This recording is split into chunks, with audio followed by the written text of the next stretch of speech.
Изборите не зависат од партиите, туку од избирачкиот список и од Катица Јанева, порача од Штип Стево Пендаровски.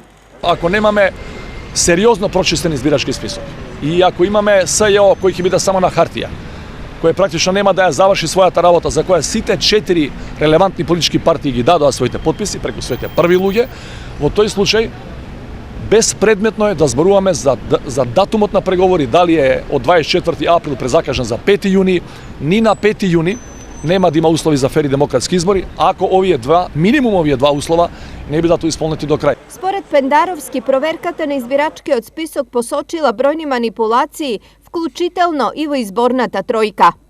За жал и овде, но и во сите 6 изборни единици доаѓаат мноштво информации дека адресите на приватни граѓани, но и на државни институции се практично злоупотребувани и дека таа злоупотреба, според она што го знаеме до овој момент, доаѓа од врвот на партијата на власт до сега. Доказ за ова Пендаровски наоѓа во излезноста на граѓаните на избори. Според него, процентот на излезност е непропорционален со реалниот број на жители. Секој пат кој ќе видите дека било кој град во Источна Македонија имал одзив на изборите од над 70%, во старт мора да предизвика сомнеш кај секого, особено кај вас што живеете тука, кои знаете дека за жал толкав одзив не е можен, бидејќи најголемиот дел од луѓето се веќе иселени. Поради сева ова, Пендаровскиот Штип повика на широка граѓанска акција и народна подршка за регулација на избирачкиот список и овозможување непречена работа на специјалното јавно обвинителство.